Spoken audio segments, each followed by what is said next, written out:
Sa akong pag-devotion, akong na-pray o na ako ang sa akong nabasa is in Ephesians. So, muhatag ka gamay background kanong kining Ephesians kanong si pasabot ani sa Ephesians chapter 4. Dili so ang Ephesians chapter 4 nagisgot diri describe both the unity of believers a new hope which Christians have in Jesus. The passage begins with Paul mention of his imprisonment and his focus on Christians' unity. There is appeals to Christians to live in a way which reflect the grace we've been given by God. So, isulat ni Apostle Paul, kaya time na isulat niya ni Ephesians, no, ipadala niya yung letter sa mga Ephesians, na-preso siya kapag time na na-preso siya. So, kasi na-preso siya, naghatag niya po siya ng mensahe, naghatag niya po siya ng letter sa Ephesians na hatag siya na magkaroon ng unity, no, o believers, sa mga believers, sa mga luwas ni siya na nakadawat na o Kristo sa iyang kinabuhi, and nagpadala siya ng maging unity sila sa ilahang pagtuo. So, why did Paul wrote Ephesians 4? So, the epistle of Ephesians was written and encouraged the saints to remain to their faith. So, gina-encourage ni Apostle Paul sa iyang sulat na ang mga saints dito or mga magtutuo dito sa Ephesians is magpadayon sa ilahang tama na pagtuo. Despite being surrounded on all sides by those who were hostile to him. So, daghan mangod siya o kapanahon mangod sa nila Paul sa unang panahon is daghan ang mga religion dito na polytheistic. Ibig sabihin, daghan Ginoo, daghan gituhan ang mga Diyos-Diyosan. So, nakoy nagawali anak. So, yan nila-encourage niyang mga igsuunan dito sa Efesio na maging remain faithful. No, because we are Christians, we believe that we claim that we are single divinity. So, isa lang ito ang Ginoo, daghang Ginoo. Isa lang ito ang Ginoo na Tuhan. So, giingon diri sa Ephesians chapter 4 verse 1, giingon diri among ito first point, the foundation of all exhortation. Exhortation, ibig sabihin, is pangaral.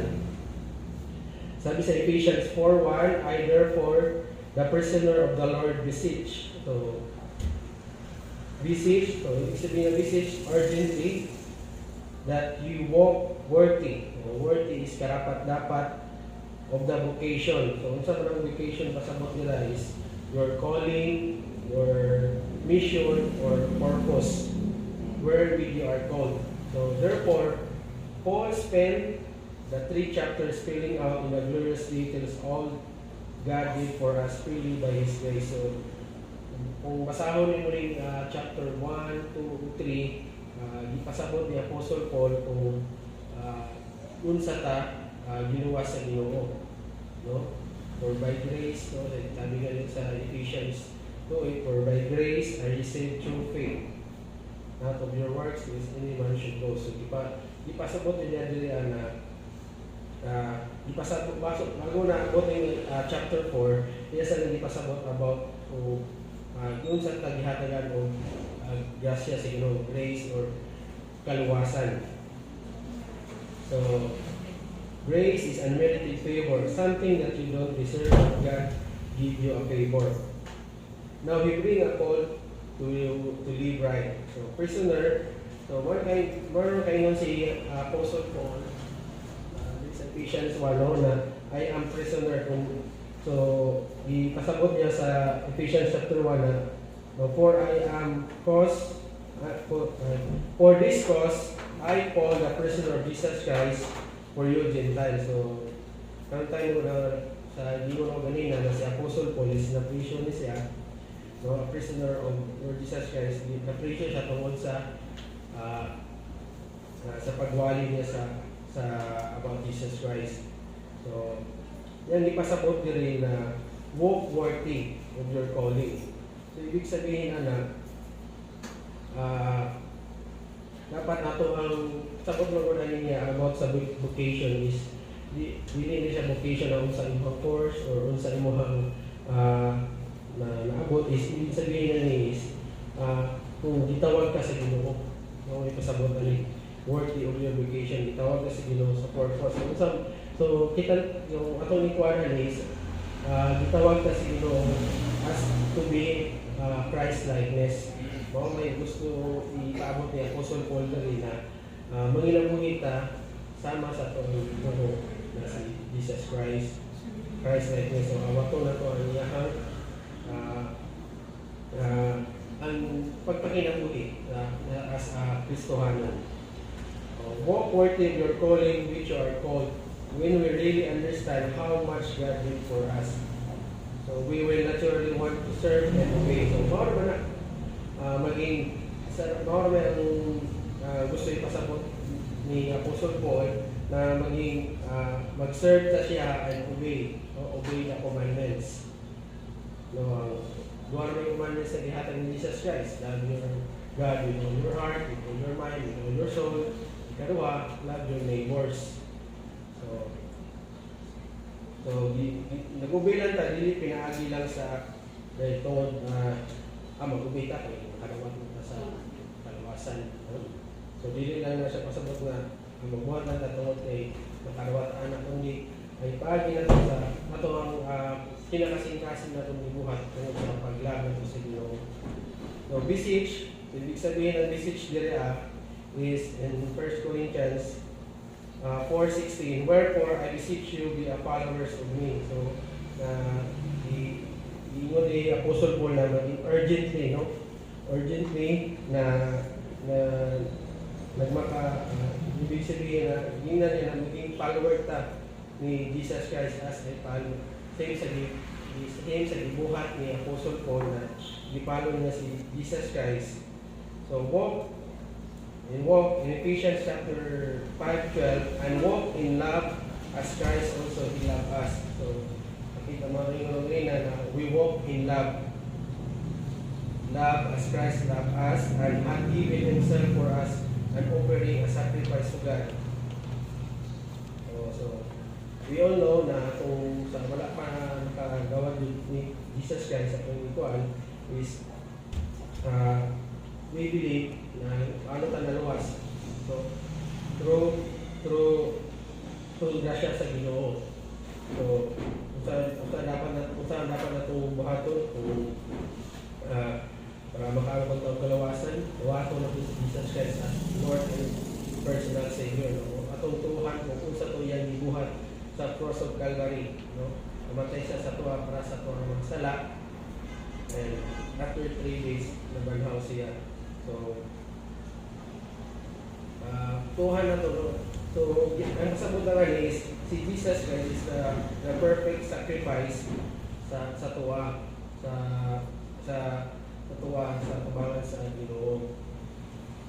So sa vocation, sabot diri sa Romans 8:28, and we know that the things work together for good to them who love God, unto them who are called according to His purpose. So perminti pasabot ni Apostle Paul diri na tungod ni hugma nato ang Ginoo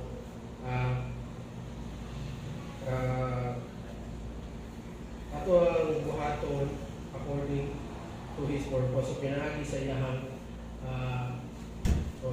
kailangan natin magbasa og Bible is because kailangan magdudiri kung unsa ta maginabuhi as a Christ-likeness. So ingon diri, God is able to work all things, or not something, or this promise to be who love us. God managed the affair of our life because we are called according to His purpose. So isa rin yung purpose na pasabot ng Juderia is maging tamang ato ang panginabuhi as a Kristohanon o as a follower of Jesus Christ. So the character of a worthy walk in Ephesians chapter sa Ephesians sa chapter sa verse 2 nata sa Ephesians chapter 4 sabi dili, with all loneliness and meekness and long suffering, forbearing one another. So mao na ni as we walk through the calling of our Lord, mao ni nila to our calling to be Christ-likeness. So sa may mga attitude or dapat nato i-gain sa to ang as a Kristohanon is maging loneliness. So ibig sabihin ng loneliness is maging humble ta, no? Maging humble, meekness and long suffering, forbearing one another in love. So loneliness. So isa sa mga sampulan ni Mongol is meaning di na to ni ma-experience kining loneliness kung kung ato ang taas ka o bilib sa ato ang panggalingon. No? Sabi sa example na si Peter atong time na sila sa last supper ingon si Jesus Christ na I'm ready to be offered. So ingon si Apostle Peter, Lord, di na mahitabo, dili ka biyaan, dili ka magkamatay na dili na ko ni dili ka biyaan. So nagpakita siya ba na siya ay ang pagkasiya na isog siya, dili siya basta-basta basta-basta na mubiya sa Ginoo. Ang Ginoo makabalo sa iyang heart. Mingon ang Ginoo siya na Peter, before mo tikilao, imo kong i-deny. So kung time na experience na niya to na before na i-kuhan si Jesus kay i-persecute, i-deny niya si Jesus Christ sa katulog. So that's the time na nabalaan ni Peter na siya ay naging proud, naging kuhan siya ba? Ibig sabihin na wala siya nagpakita o kababaang loob niya that time na ningon siya na Lord, hindi ka biyaan, pagkamatay na. Pero ipa-experience sa Ginoo na katong time na pagkabalo niya na nakita mo siya nag-ingon ni Jesus Christ na i-deny na ikatulog. So that's the time ni down siya.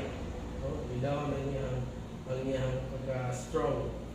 So more isa sa karakter na maging loneliness ta, no, maging kababang loob dito, maging proud and maging long suffering, forbearing, love one another. So pag ibong mabuta sa mata sa tuang isip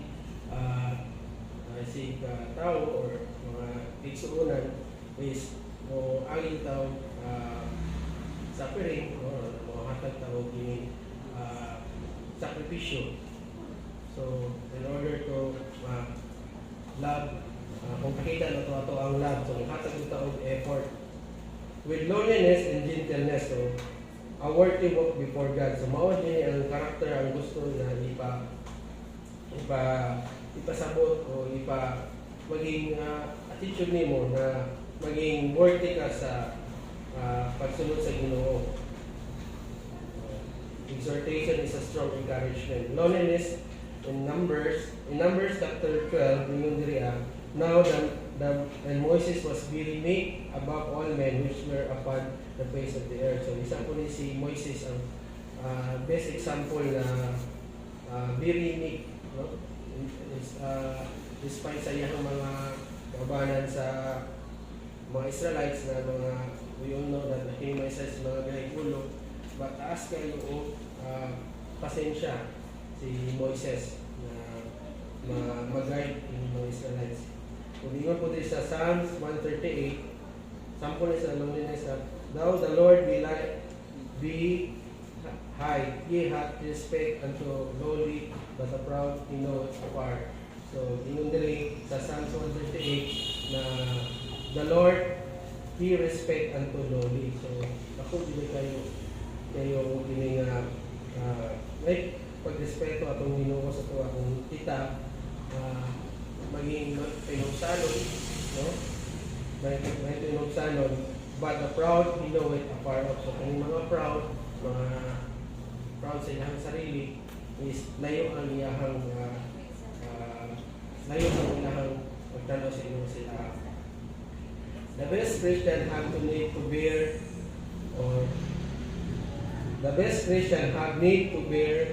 or support with one another and make the best of one another. So para maging good Christians tayo is maging suportado ta sa matag usa. Forgive one another. Now without these things, unity will be preserved. So isa po sa isang karakter is to forgive one another. No? Maghatag tao pakasayloan sa matag usa. Even though na nagbuhatan tao sakit sa sakit mo hang buot is hatag gihapon taon pasaylo because our God is siya po ng rules. Our God is give us forgiveness even though makasasalat ta, iya gihapon tang tagaan ng chance maging na i-forgive ang atong mga kasalanan. So, importante din para i-forgive one another para ma-restore na to ang relationship sa matag usa. The nature of the unity which is Apostle prescribed, it is unity of the Spirit. So, unity of the Spirit. So, isa po nila maging unity mga to ang Spirit. Same Spirit same mga to ang pagtuo, same mga to ang goal. Same sa so may goal na to is one example is goal na to is soul winning. So, same mga to Spirit na mag-soul winning, mangitaw ka lang na loss na wala pa nakadawat sa kaluwasan is isa po na siya na nagpakita na we are Spirit united. In Ephesians chapter 4 verse 3, more sa verse 3 na endeavoring to keep the unity of the Spirit in the bond of peace. That means sabi sa John 13:34, Jesus said, "A new commandment I gave unto you, that ye love one another as I love you, that ye have also loved one another." So, si Jesus Christ yung ingunan niya i-command niya na I give unto you that you love one another. So, iyan siya i-command na maging gugma mo na ito ang matag-usa. No? Matag-usa, I have love you. No? Tungkol sa i-gugma ka niya and also love at di also love. So, i-gugma ka sa Ginoo. So, napod tayo i-command po tayo niya na maging i-gugma sa matag-usa. In Ephesians chapter 4:4, there is one body, one spirit, even as you are called in one hope of your calling. So, one body, ibig sabihin is kita, sa church. No? One body, one spirit, as you are called in one of your calling. In Ephesians 5:20, there is a correlating verse there is, "For me, we are members of His body, of His flesh, and of His bones." In 2 Corinthians chapter 12:13, "For by one Spirit we are baptized into one body, whether we love or Gentiles, whether we bond or free, or we made the drink into one Spirit." So, pakita rin niya na kung same atong Spirit, so we work also as naisa ka ba in body of Christ. So, what lesson we should learn from this of this passage? So, ingon dili, always be humble and gentle. Isa ra mo siya na kung gibasa nato ng passage sa Ephesians 4:1 to Ephesians chapter 4:1 to 4. Isa ra mo ng isa sa mga lesson na makuha nato dili is always be humble and gentle. Be patient with each other, making allowance for each other, fault because you love. So, no? Even though na natay kasakitan ka o buhatan ka o na-hurt ka sa iyong buhat, but buhatan gihapon lang allowance, no? Na maging forgiveness na, no? I-forgive na to siya because isa man na sa commandment ni Lord na love ang namin. And how we can apply this Ephesians 4 in our life? We must put off or to delay or to stop or prevent selfish indulgence. What's something selfish indulgence? Doing something that you enjoy or even has negative consequences. Impurity, any kind of uncleanness of living, and greed, money, greed, sa may character sa greed, maging ruthless, maging self-seeking, and arrogant assumption. Something that you assume without proof that things so. So, isa naman eh. So, mauli, ang i-apply na to sa ito ang kinabuhi is always be humble and gentle. So, ano lang, and good morning. Thank you, salamat Brother Samboy. Familiar nga po nga makita nato about sa makipaghiusan, no? The call to be united.